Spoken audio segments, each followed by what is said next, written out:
स्वागत है आपका हिस्ट्री विद केके में। आज हम लोग काल कोठरी या ब्लैक होल की घटना के बारे में जानेंगे। क्या आपने कभी कल्पना की है कि एक 18 बाई 14 के कमरे में 146 लोगों को कैद किया जा सकता है? स्वाभाविक है कि आपका जवाब होगा नहीं, लेकिन ऐसा हुआ है। ब्रिटिश इतिहास में हालवेल के अनुसार ऐसी एक घटना हुई है जिसमें 146 कैदियों को एक छोटे से कमरे में बंद किया गया 18 बाई 14 के में, और उसमें से 123 कैदी दम घुटने से मर गए। आइए इस घटना के बारे में हम विस्तार से जानते हैं।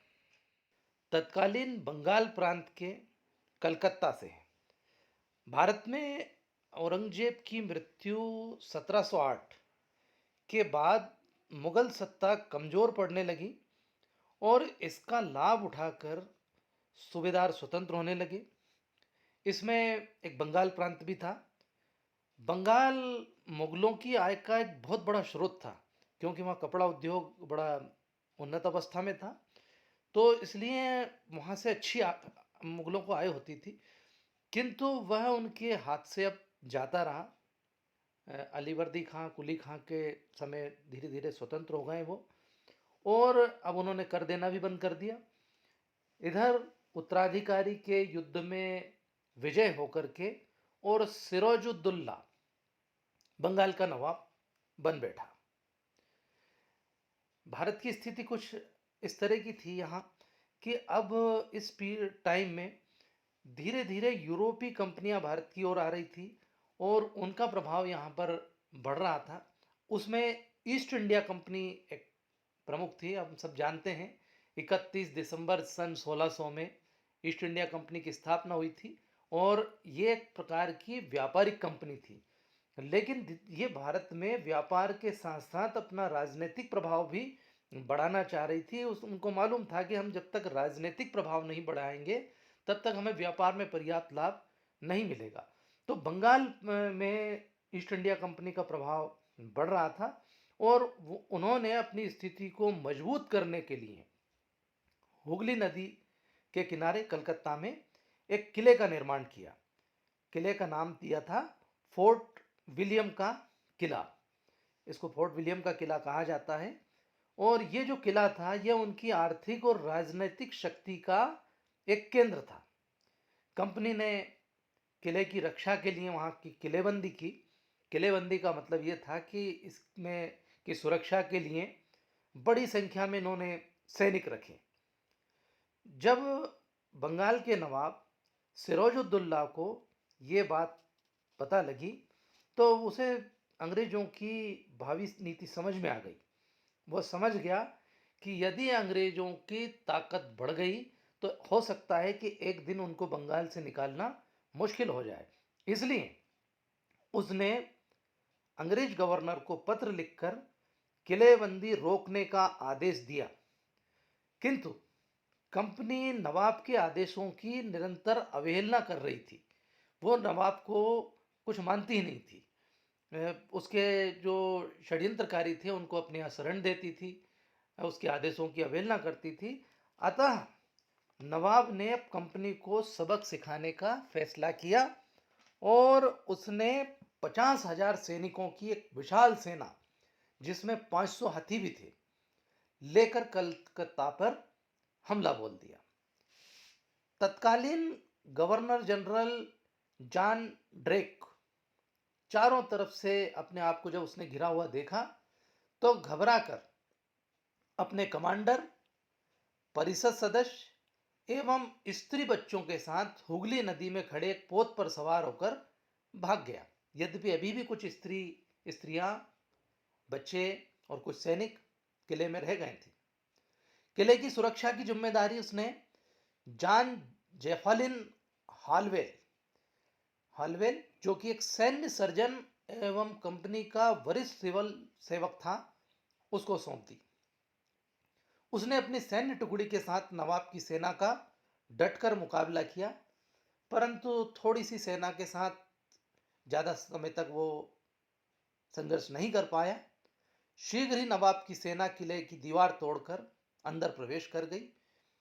20 जून सन 1756 को नवाब का किले पर कब्जा हो गया। मजबूरन हालवेल को आत्मसमर्पण करना पड़ा।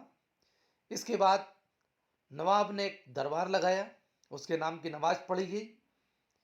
उसने कलकत्ता का नाम अली नगर रखने का फैसला किया। इसके बाद हालवेल को और उसके कैदियों को, उसके साथियों को, जिसमें सैनिक और नागरिक भी थे, नवाब के सामने पेश किया गया। हालवेल की हथकड़ियां खोली गई और नवाब ने वादा किया कि बंदियों के साथ कोई बुरा व्यवहार नहीं किया जाएगा। इस बात का जिक्र एस सी हिल की पुस्तक बंगाल इन 1857-58 में मिलता है। इसके अलावा हालवेल ने भी अपने विवरणों में इसका जिक्र किया है। इस समय स्थिति सामान्य हो गई। कुछ नागरिकों को रिहा भी कर दिया गया, वे चले भी गए। किंतु तभी एक अजीब घटना घटी। एक अंग्रेज सैनिक जो कि नशे में था, उसने नवाब के एक सैनिक पर गोली चला दी। इससे नवाब बहुत अधिक नाराज हुआ और उसने ऐसे उद्दंड कैदियों को काल कोठरी में बंद कर देने का आदेश दिया। ये काल कोठरी एक छोटा सा कमरा था, कहेंगे कि 18 फुट लंबा और 14 फुट 10 इंच चौड़ा एक कमरा था, जो 3-4 कैदियों को बंद करने के लिए रखा जाता था। ऐसा कहा जाता है, हालवेल ने जो विवरण दिया है, कि इसमें 146 कैदियों को भीषण गर्मी में जिसमें बंद कर दिया। और इस कमरे में ये जो था, इसमें केवल 2 छोटी खिड़कियां थी हवा के लिए, तो एक बहुत छोटा कमरा था।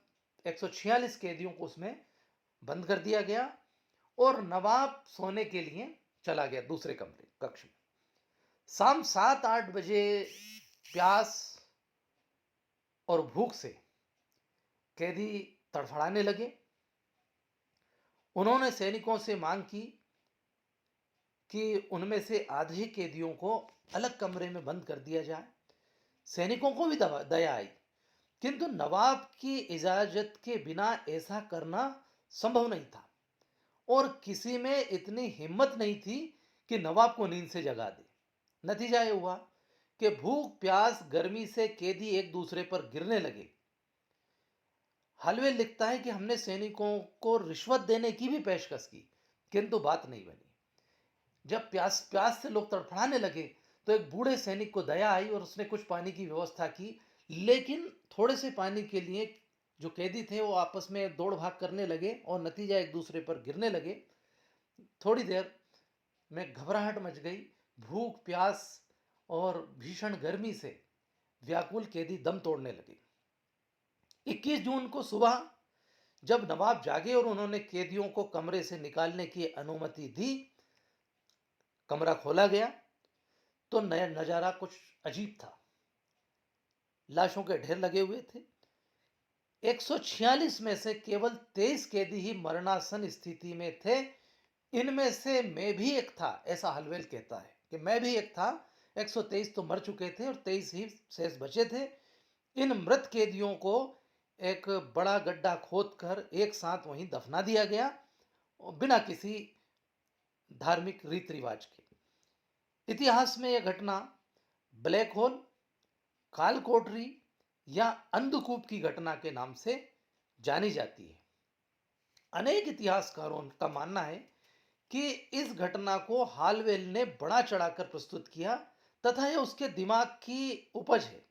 घटना अवश्य हुई, परंतु इतने कैदियों को एक कमरे में, छोटे से 18x14 के कमरे में कैद नहीं किया जा सकता। अनेक कैदियों को रिहा कर दिया था, थोड़े से कैदी बचे थे। 65 कैदियों का ज्यादातर जिक्र मिलता है और इनमें से कुछ 15-20 कैदियों की मृत्यु अवश्य हुई, लेकिन इतने ज्यादा जो हालवेल ने वर्णन किया उतने कैदी नहीं मरे थे। अंग्रेजों के अत्याचारों को वाजिब दर्शाने के लिए हालवेल की एक काल्पनिक उपज है। इसका इतिहास की पुस्तकों में अधिक उल्लेख नहीं मिलता। 14 लेख उस टाइम के मिलते हैं, उनमें भी ज्यादा जिक्र नहीं है। हालवेल ने ही इसको बहुत ज्यादा बड़ा चढ़ा करके लिखा है। किंतु इतना अवश्य है कि इस घटना से ईस्ट इंडिया कंपनी और ब्रिटिश शासन जो था वहाँ इंग्लैंड में काफ़ी लोग आक्रोशित हुए और उन्होंने नवाब की सत्ता को समाप्त करने का निश्चय किया।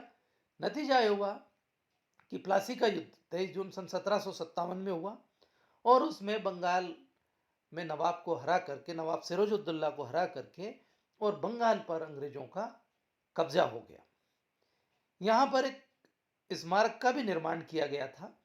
हालवेल ने यहाँ एक स्मारक का निर्माण करवाया था, जिसे बाद में तोड़कर क्लाइव ने इसे एक नया रूप दिया गया।